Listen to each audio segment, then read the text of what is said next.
Hi, everyone. Welcome back to Resilient Events Hello. podcast, RizPod.live. If you are listening or watching, make sure you check that website. I want to make sure we drop that link in the beginning because we always do it at the end. But yeah, so you may have been watching us for a long time and know that there's a little bit different look that we have going on here. Um, you would say that we as content creators are homeless. Wow, That's right. cue sad music. Not what does that Um, mean, John? yeah, so 100 TV, where we started, our original home, is no more. Yeah. It's super sad to see it go. But now we're building our own home. I was wondering, like Three Little Pigs, are we going to build one out of straw, bricks? What was the other one? Mud? Mud? Yeah. Mud. Yeah.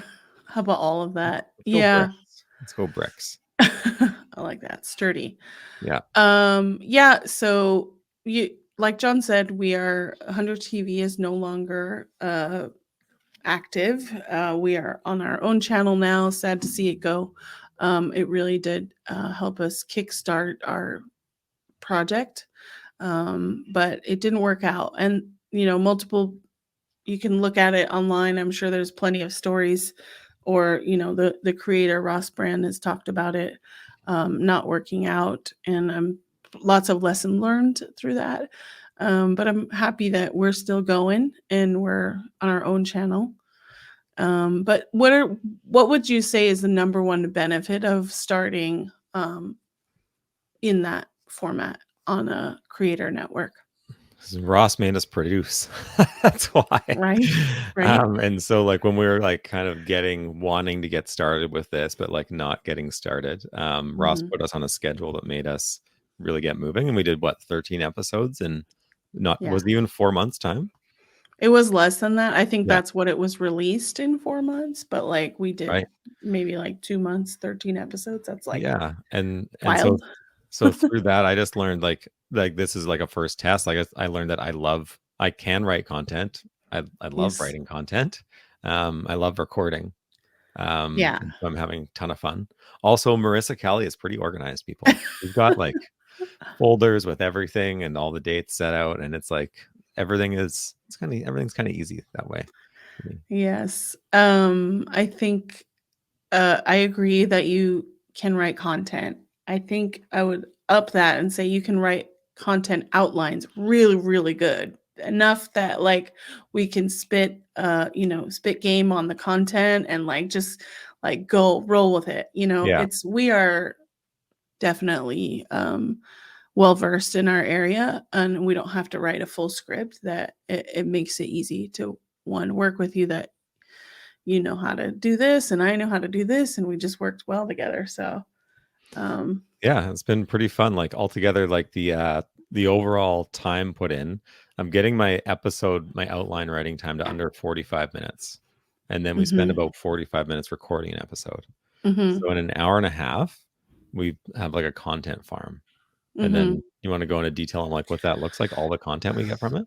Yeah, and we didn't know this right off the bat. Obviously, the 45 minutes happened maybe like episode 4. I don't remember. It was like very like trial and error. Let's just keep going and see how we can get into a flow. The scheduling, as far as the organized, like that really helped us stay on schedule, make sure that we are getting stuff out, and like I'm doing the post production, so to say, pre-show, and like a little bit of pre-show, a little bit of post-show, kind of do all the things. But yeah, content farm. We knew that the minute we created 2 or 3 episodes, we had tons of stuff that we can use for our website, for a newsletter, for a YouTube content channel, obviously, because that's where 100 TV lived, social posts, future podcast content. Like there's so many different ways that we could repurpose what we were talking about in our 30, actually like 28-minute episodes. And that is like, I think one of the, you know, we were actually doing what we tell people, or what I tell people what a podcast is, like, oh, yeah, it is actually working if you have a schedule and you have content ideas and you have someone that you're working with to create this. Or, I mean, I'm my own producer, so to Right. say. And So, it's just so much more fun. Like so just for context, so like we're doing an hour and a half per episode and it turns into all of this. mhm, And I used to take an hour to write a crappy long social media post mhm, and then share it a bunch of places. right? So and yeah, it wasn't even fun. So that's the beauty of it. It's just like with this kind of system, you can Mhm, produce so much from so little and have so much more fun doing it. mhm. And it really does. I mean, from the behind the scenes, it's literally like John saying, "Hey, do you have any ideas for the next episodes?" Or we have like a running list or whatever, right? And it's like, "How about this?" And this is just something that came in conversation or like something I heard, and we can create a whole episode around that, just by throwing an idea out. And I think that a lot of people, when they're creating something like this, if they're a solopreneur or they're corporate, they think, "Oh, no one wants to hear this stuff." But it's like, they do. We just have to get out of our own heads of like, "Oh, I've already talked about that." Like a lot of the stuff that we've covered, if you go back in all our episodes, like does not get talked about a lot. Yeah. It's Absolutely. And even if you do think that you are repeating yourself, I can't remember who said it, but it's the quote is just about the time you think you're getting tired of repeating yourself is about the time it's starting to sink in with your audience.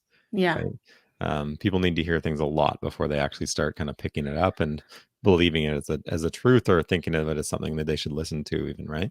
right. Yeah. And it's, speaking of the content farm, like I was just talking to a friend today and I like was able to share an older episode that's still living on 100 TV. It'll be moved over to our channel, or probably by the time this episode is live, but like I was able to like show them a quick thing, like this is my expertise, like here's a proof, right? Like you don't have to like read a blog or like listen to like a bunch of like pitches, like here's a resource.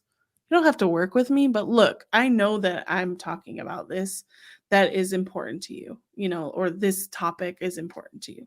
So I've already talked about it. Here's a link. Watch it later or Yeah. whatever. Right. So, And then yeah, yeah. What did I other learn? what did you learn? I don't know. You're already the Uh, pro. What could you possibly have learned? that like I think what we just said. There's lots of content about events that a lot of people like that's in lives in our head or lives in or like, have a bunch of notes up here behind my desk. And it was really nice to kind of organize it into like a show format, a show about events, very meta. But I also and I will always say this, I love a co-host or a co-producer or co-content creator, whatever you want to be, co-something. Um, we work well together.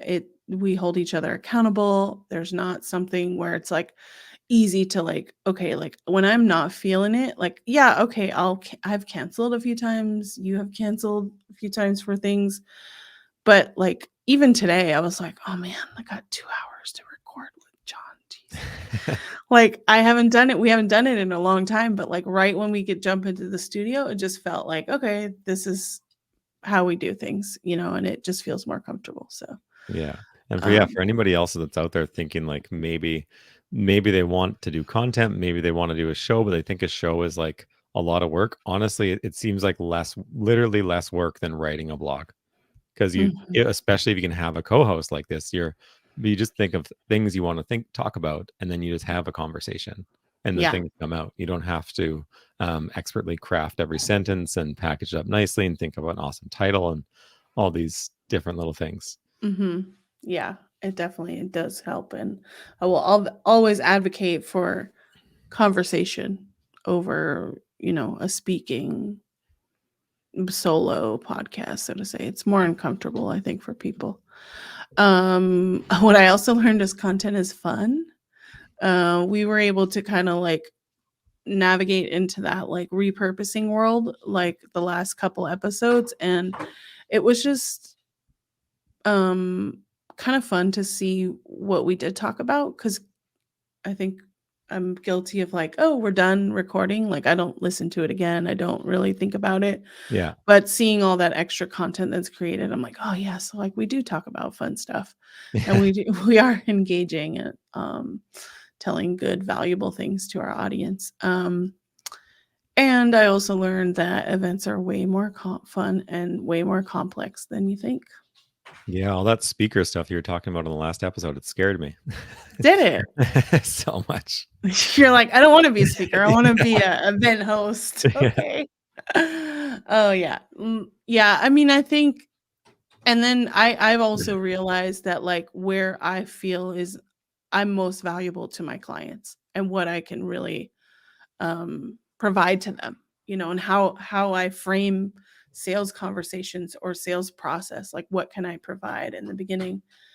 And I think a lot of people don't think that. They're just thinking about the sale and the end goal, and they're not like really what's their value proposition, right? And I think I've learned that over the last, 6, 7 months of where my strengths are in the event space and virtual events specifically. So, Right. yeah. And so that's what we learned. Next step. So next step for us. So looks like officially we've passed the dating stage of this Yes. this ongoing partnership. So it looks like we like working together, which is the good part. Mhm. And so we can kind of talk through all these different next steps in terms of dating comparisons. So next things for us, introducing Marissa to friends and family, Yes. so maybe having some guests on the show.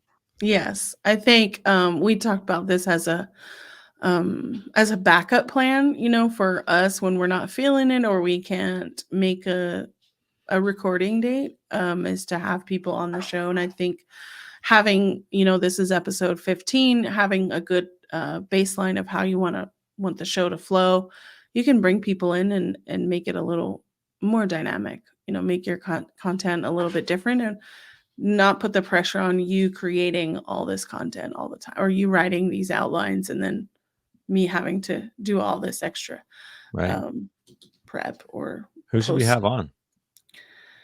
Man, I think the goal for me, one of the big goals is Julius. Yeah. That would be awesome to have him on. But I think, what I really I want to bring on people that would be good um, partners with us in terms of really showcasing our skill set.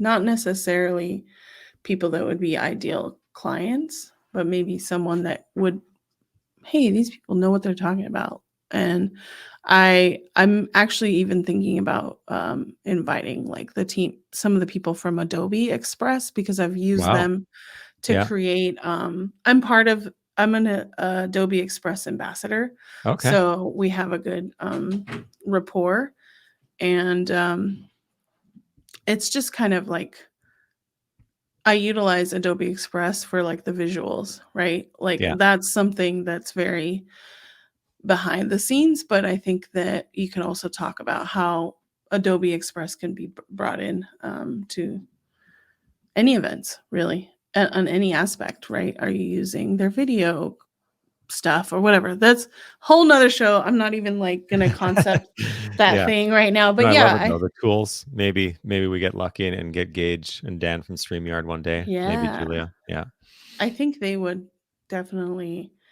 I mean, I have a good relationship with them since I used to work with them. So hopefully Yeah. they would love to come on. And we feel like we only need you for 10, 15 minutes, honestly. Like Yeah. it's not that much. Cool. Yes. How about you? Who do you want to have on? Yeah, no, I think focusing on like potential partners like that is awesome. There's like potential like people whose technology we like to use that too many of our clients don't know about. Like I still can't Mhm. believe all the people that don't know about StreamYard. Boggles my mind.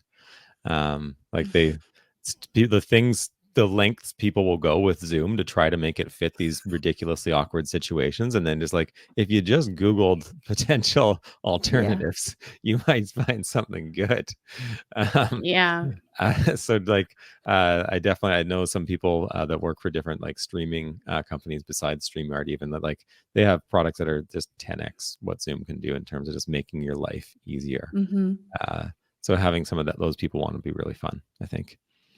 Yeah, other producers, other people in events, I think utilizing the community of event people would be also really good. I know we know a lot of people in that producer world. You've talked to a bunch of them. Um, you know what I think would be a fun challenge is What's that? asking a potential client that, a partner of our or yours, buzz it, to come on a recorded discovery call. Interesting. Oh, that's a scary one.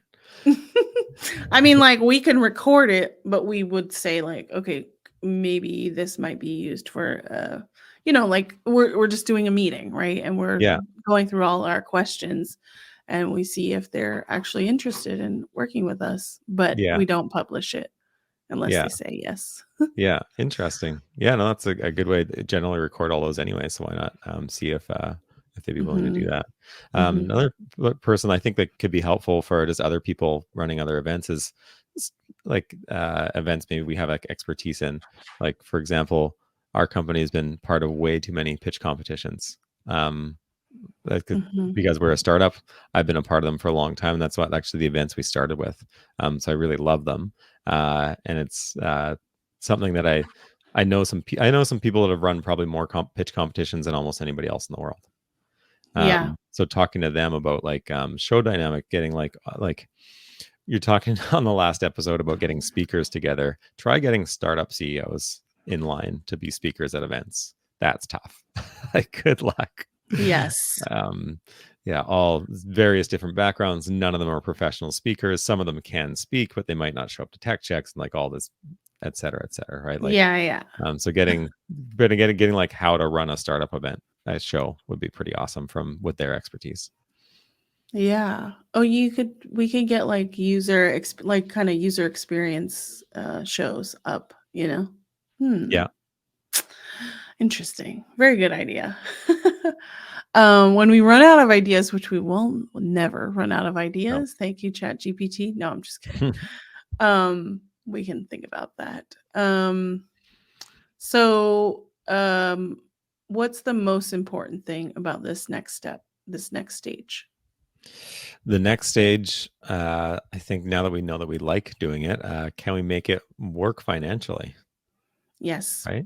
Mhm. So both having businesses, we got to make this pay, right? Mhm. Mhm. So like, can we get enough? I think, can we, yeah, generate enough business? So I guess that would be the first thing, just like getting signups, right? Mhm. Um, if we can get in contact with enough leads through this, then essentially, then I'll be in tech CEO heaven, essentially, where I just make a show one day a Mhm. week, and then we get business. Like, how good could that be? Yeah. And that's in different ways. Obviously, like you can generate money from having a YouTube channel, but that's not our number one goal Yeah, because we can generate business outside of that.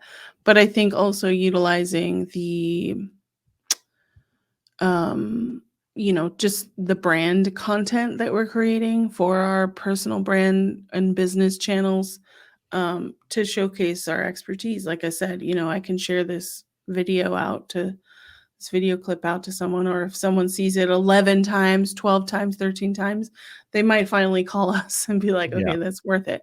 And uh, as far as making it work financially, right now, the most time that we're spending or money that we're spending is our time. yeah, That's the most.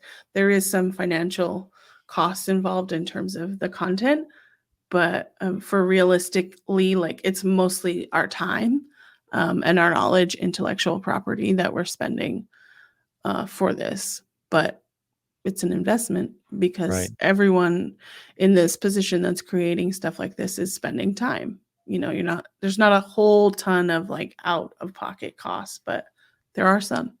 So, right. Then yeah, from my perspective, like the most, if I was like just looking on somebody else's business doing this, what I'd be saying Mhm. is, I think I've said this on different episodes before. Why are you doing a YouTube show?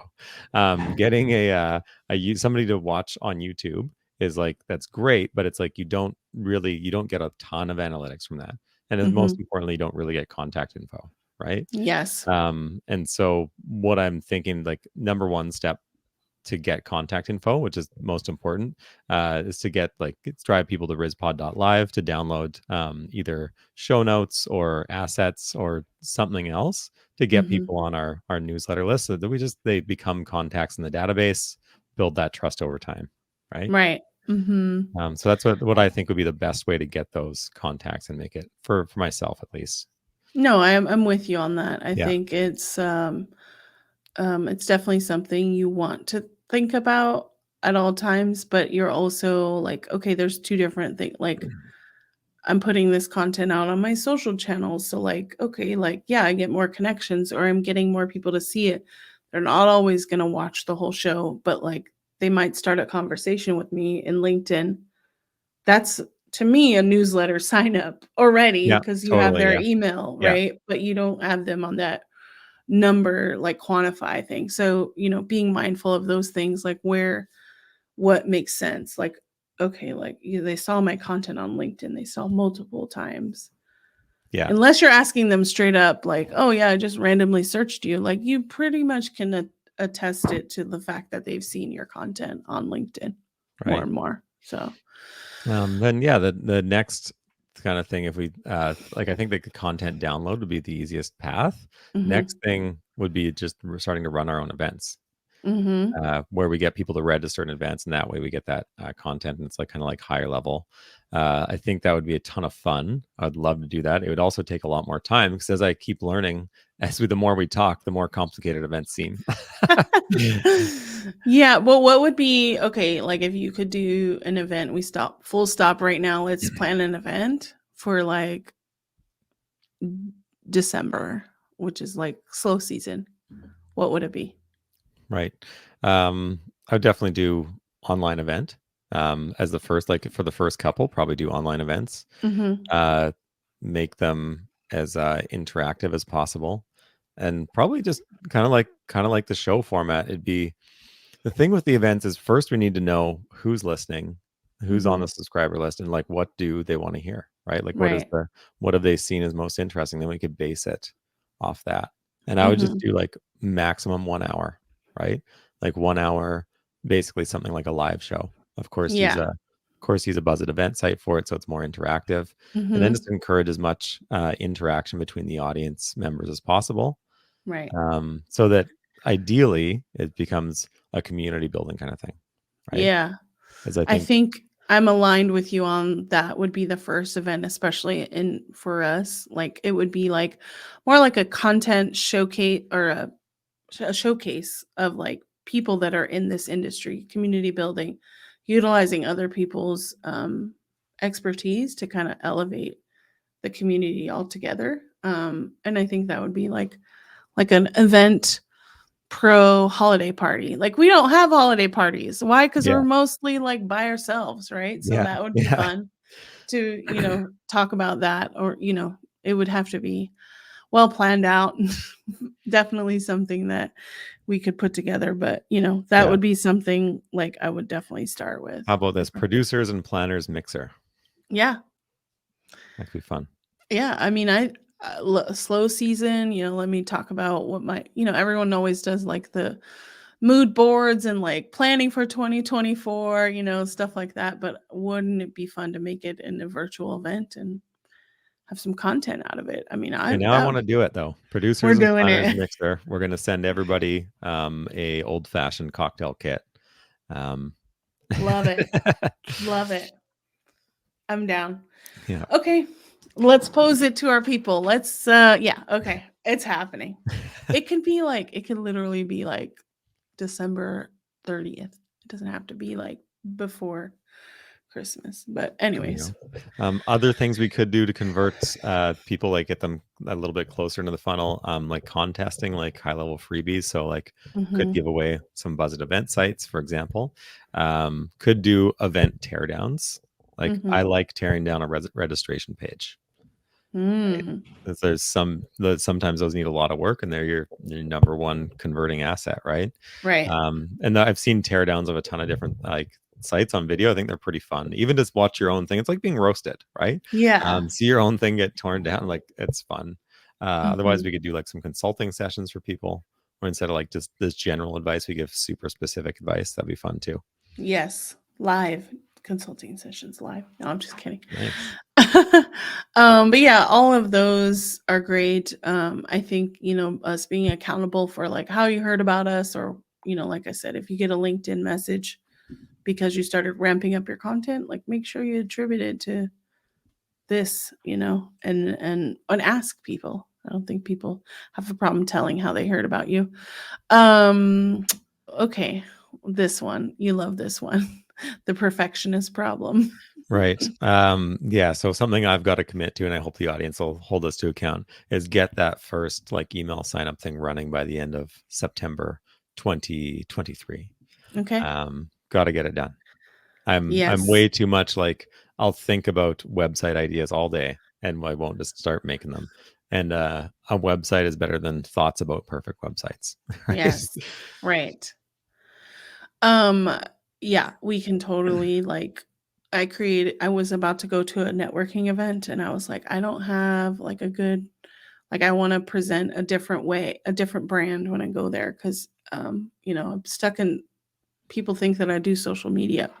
I do, but it's not like what you think. And so I just created a quick landing page with a little what I do, and it's there, and do it, and now I can improve on it, right? And I'm with you on like let's just do it.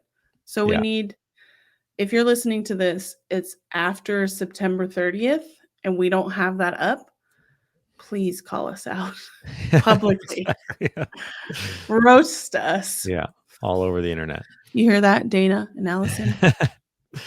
Awesome. Oh, But we can have finally, them on too. Sorry, yeah, that's another absolutely. idea. Yeah, we Yeah. talk about content farming. They're the farmers. They're the ones Yes. that do that production. So definitely that'd be useful too.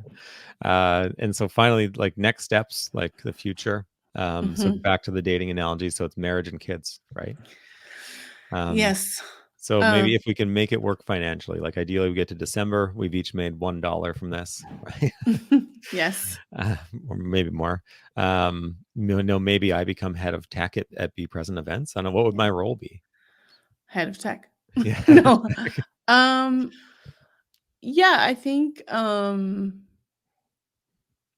yeah, this is interesting because, um, that's a good question because I think it would be, I don't currently have tech that's proprietary to me. I'm utilizing all the other tools that are available, but with that knowledge, could you be like head of concept or head of production? I don't know. There's so many different ways to approach it, but yeah, they're a good collaboration. Yeah, Maybe just starting a new business altogether. right.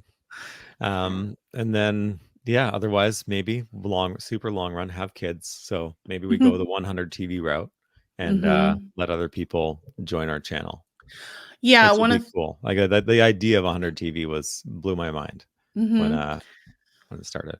Yeah, I think we can.